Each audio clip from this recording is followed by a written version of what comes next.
श्री शिवाय नमस्तुभ्यं।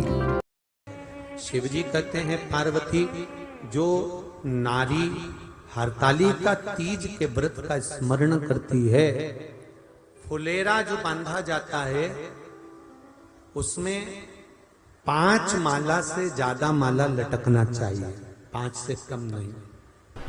अब जो हरतालिका तीज का पूजन करते हैं तो उनके लिए हो गया।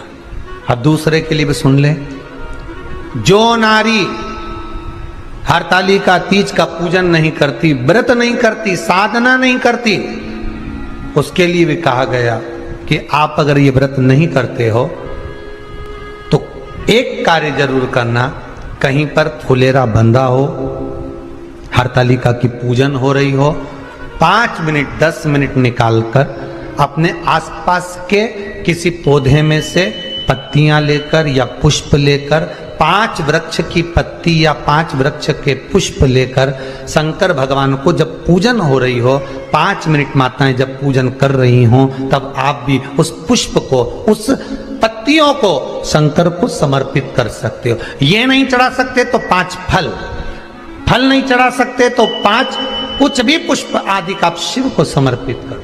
पर क्यों चढ़ाया जाता है, किस लिए चढ़ाना चाहिए? तो कहा, कन्या स्त्री अगर मान लो हरतालिका का व्रत नहीं करती, पूजन नहीं करती, आराधना नहीं करती, तो वो कन्या, वो नारी, वो स्त्री, वो पुरुष कार्य तो बहुत करेगा, दुकान भी 4 चलाएगा, व्यापार भी बढ़ाएगा, पर संपदा को जोड़ नहीं पाएगा। 1 रुपए कमाएगा, 1.25 रुपए खर्च वाला काम चलेगा। हस्त नक्षत्र में जो तृतीया पड़ती है, हस्त नक्षत्र के अंतर्गत जो तृतीया का महत्व कहा गया है, वो संपदा को बढ़ाती है, मनोकामना को पूर्ण करती है। इस नक्षत्र के अंतर्गत जो तृतीया आती है वो मनोकामना को पूर्ण कर कर चली जाती है। इसलिए शिव की आराधना के लिए प्रथम मान्य हस्त नक्षत्र में किया गया दान, हस्त नक्षत्र के अंतर्गत तृतीया के दिन किया गया पुण्य, हस्त नक्षत्र में तृतीया के दिन किया गया श्रृंगार। शिव जी कहते हैं पार्वती, जो नारी हरतालिका तीज के व्रत का स्मरण करती है, फुलेरा जो बांधा जाता है उसमें 5 माला से ज्यादा माला लटकना चाहिए, 5 से कम नहीं। शिव जी कहते हैं पार्वती, जो नारी हरतालिका तीज के व्रत का स्मरण करती है, फुलेरा जो बांधा जाता है उसमें 5 माला से ज्यादा माला लटकना चाहिए, 5 से कम नहीं। कितनी? जैसे माला जो लटकाते हो वो 5 से ज्यादा होना चाहिए। 5 तो जया, विषहरा, शामलीबारी, दौतली, देव, इससे अधिक होगी चलेगा, पर इससे कम फुलेरे के अंदर माला नहीं होना चाहिए महाराज। दूसरा, फुलेरा जहां हरतालिका व्रत हो वहीं पर बांधा जाता है। हरतालिका तीज का व्रत एक ऐसा व्रत होता है जो मरते दम तक रहता है। इस व्रत को छोड़ा नहीं जाता। ये नहीं किसी और वाले गुरुजी ने कहा और अपन जी ने कहा और अपन ने एक बार कर लिया और अगली बार वो व्रत गायब हो गया, ऐसा नहीं होता।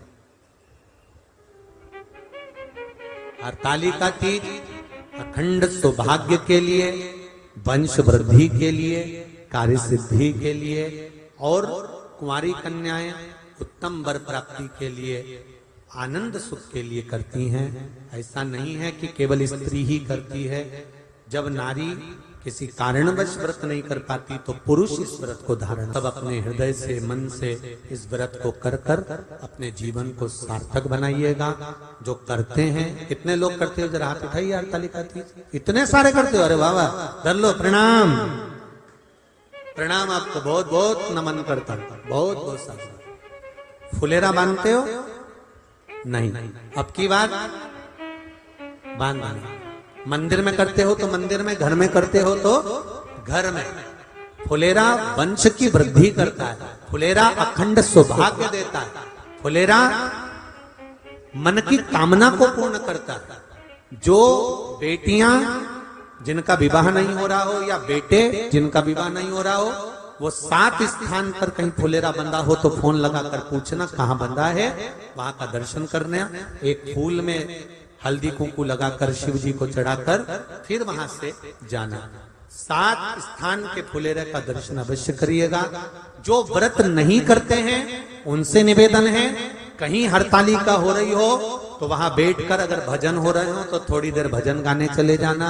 अपने मोहल्ले में, कॉलोनी में, सोसाइटी में कहीं हरतालिका तीज का व्रत हो रहा हो तो 2-4 मिनट जाकर दर्शन जरूर करना, जिससे भोलेनाथ आपका अखंड सौभाग्य करे और आपके मन की कामना पूर्ण करे। पूजन व्रत कुंवारी कन्या कर सकती है, शादी होने के बाद भी नारी कर सकती है। अंतिम अवस्था तक प्राण छूटे तब तक हरतालिका तीज का व्रत नहीं छोड़ना चाहिए। एक व्रत हमेशा याद रखो, एक एकादशी और एक हरतालिका।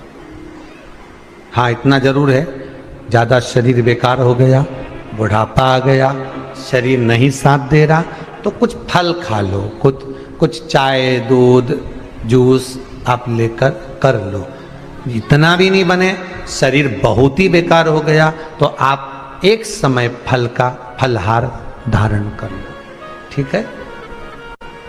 पर हरतालिका व्रत करने वाली माताएं भले उद्यापन कर दे तो उस व्रत को थोड़ा हल्का कर लो। उद्यापन करा मतलब तुमने व्रत को हल्का कर लिया, थोड़ा हल्का कर सकते। हरतालिका तीज का जो व्रत का उद्यापन करते हैं उसमें 5 चीज रखते हैं ना, 5 कपड़े स्त्री के, 5 कपड़े पुरुष के, 5 तरह का अनाज, 5 तरह का फलहार, 5 तरह का फल।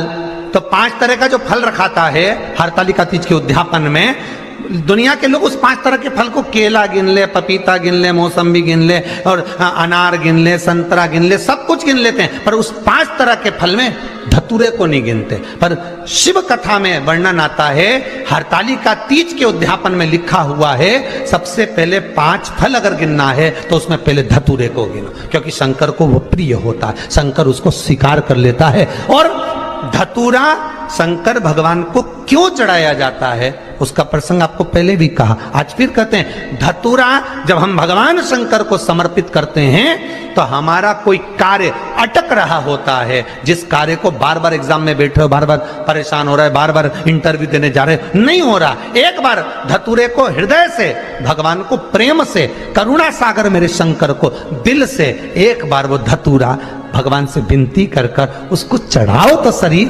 भगवान तुम्हारा कार्य सफल कर देगा। पर दिल से चढ़ाना, हृदय। हरतालिका तीज की पूजन करने वाले को चाहिए कि बालू का, मिट्टी का शिवलिंग बनाना चाहिए।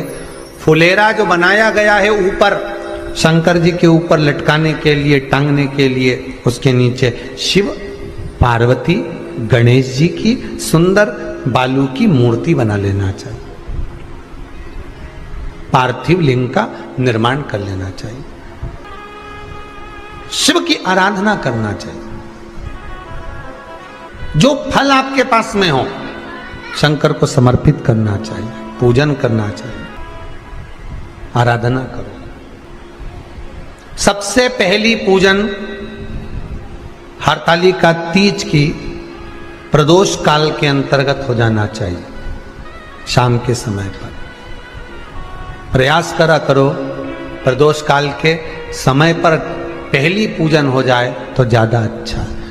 पर लोगों की आदत रहती है कि 8 बजे तक, 8:30 बजे तक, 9 बजे तक पहली पूजन करें, फिर दूसरी आराम से, फिर तीसरी, फिर आराम से, फिर चौथी। तो ऐसा सब अपने अपने हिसाब से। पर शास्त्र रीति कहती है कि प्रदोष का जो समय होता है, प्रदोष काल जो होता है, शाम का जो समय होता है, उस समय पर हरतालिका तीज की पहली पूजन हो, जिससे आपका स्मरण चित्त शंकर भगवान में उस घड़ी, उस पल, उस क्षण में आप शिव के हो जाएं और शंकर आपका हो जाए। हाँ, अगर किसी के आने में देरी हो, कोई आ नहीं पा रहा है, बहुत देरी हो रही हो, तो हरतालिका पूजन व्रत वर्णन करता है कि शिवलिंग का निर्माण, पार्वती जी की मूर्ति का निर्माण, गणेश जी का निर्माण और फुलेरा जो बनाया हुआ है, ये प्रदोष काल के पहले बंद कर तैयार हो जाना चाहिए। प्रदोष काल के अंतर्गत फुलेरा नहीं बनना, फुलेरा पहले बन जाना चाहिए।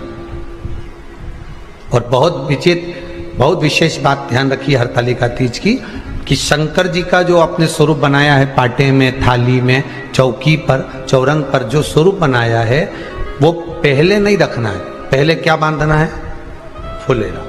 पहले फुलेरा बांधिए, उसके बाद उसके नीचे शंकर जी को रखिए। कई हस्त नक्षत्र में तृतीया के दिन करा गया अपना सुंदर सिंदूरा भगवान का आनंद। 5 तरह के वस्त्र, 5 तरह के स्त्री के वस्त्र, पुरुष के वस्त्र, 5 तरह का फल, 5 तरह का अनाज, ब्राह्मण को बुलाकर ब्राह्मणी के साथ आप या तो ब्राह्मण से उद्यापन करवाएं या फिर आप स्वयं भी करते हैं तो शिव को समर्पित करके ब्राह्मण और ब्राह्मणी को भोजन कराकर वो भाग प्रदान करें। यही हरतालिका तीज के उद्यापन का वर्णन आता है। जानकारी अच्छी लगे तो इसे लाइक करें और शेयर करें ताकि ये जानकारी सभी को मिल सके और ऐसी ही जानकारियों के लिए हमसे जुड़े रहे। श्री शिवाय नमस्तुभ्यं।